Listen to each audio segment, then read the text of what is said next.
नमस्कार। चीन की फजीहत होने से बच गई। उसके रॉकेट का मलबा किसी रिहायशी इलाके पर नहीं गिरा। हालांकि चीन के मुताबिक मलबा जहां गिरा है वह जगह रिहायशी इलाके से सिर्फ 47 किलोमीटर ही दूर थी। यह रिहायशी इलाका मालदीव का एक खूबसूरत द्वीप नगर है जिसका नाम है कुदहु वाधु। कुदहु वाधु की आबादी 2500 से ज्यादा है। यहां बाकायदा एक हवाई अड्डा भी है। कुदहु वाधु के लोग शुक्र मना रहे होंगे कि वे किसी हादसे से बाल बाल बच गए। अगर अपने देश के लिहाज से देखें तो मलबा गिरने वाली जगह भारत की दक्षिण पश्चिमी सीमा से सिर्फ 810 किलोमीटर दूर है। अंतरिक्ष और रॉकेटों की दुनिया में ऐसी दूरी इंच और सूत जैसी ही समझी जाती है।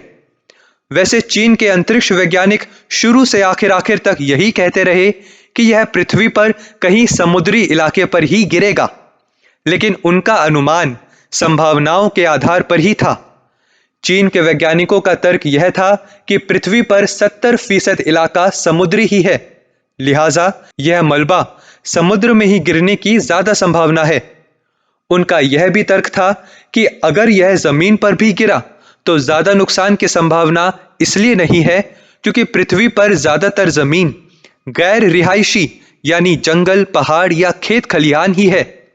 बहरहाल अब जब यह मलबा भारत की दक्षिण पश्चिमी सीमा से कुछ दूर मालदीव के टापुओं के पास हिंद महासागर में गिर चुका है तो दुनिया के तमाम देशों ने चैन की सांस ली है।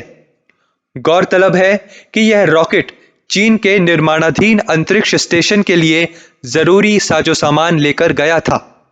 पिछले हफ्ते 29 अप्रैल को अंतरिक्ष में स्टेशन के लिए साजो सामान छोड़ने के बाद रॉकेट का बड़ा हिस्सा वापस पृथ्वी की तरफ आ रहा था। चीन के वैज्ञानिकों ने हिसाब लगाया था कि इसकी वापसी अगर तय रास्ते से हुई तो यह कहीं समुद्र में ही गिरेगा, लेकिन अमेरिका की अंतरिक्ष एजेंसियां इस रॉकेट के मलबे पर नजर रखे थी। उन एजेंसियों ने दुनिया को बता दिया कि यह मलबा बेतरतीब ढंग से चकराने लगा है।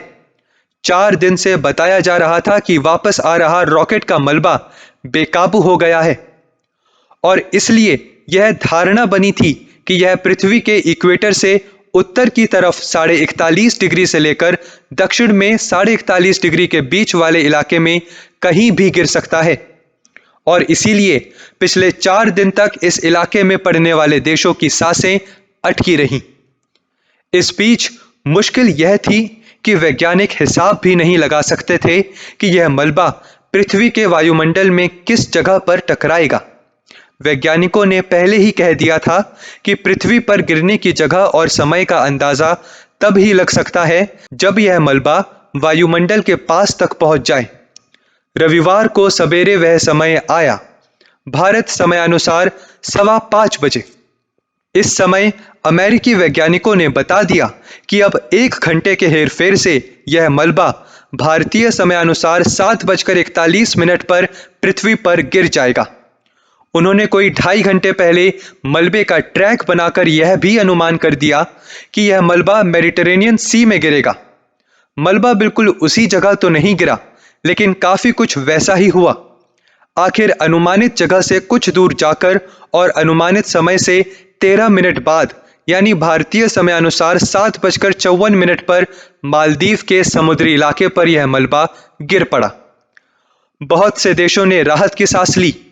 अपने देश के लिए गौर करने की बात यह है कि मलबे गिरने की यह जगह भारत की दक्षिण पश्चिमी सीमा से सिर्फ 810 किलोमीटर दूर है, यानी पिछले 4 दिन से हमारे लिए खतरे का अंदेशा फिजूल का नहीं था। यानी हमारे लिए तो यह बहुत ही बड़े खतरे से बाल बाल बचने की घटना मानी जाए। अभी इस घटना का पूरा ब्यौरा मिला नहीं है। कुछ घंटों बाद ही पता चलेगा कि कहीं मलबे के कुछ टुकड़े यहां वहां रिहायशी इलाकों में भी तो नहीं गिरे हैं। फिर भी हाल फिलहाल इतना तो साफ हो गया है कि जिस बड़े हादसे का अंदेशा था वह अब खत्म हो गया है।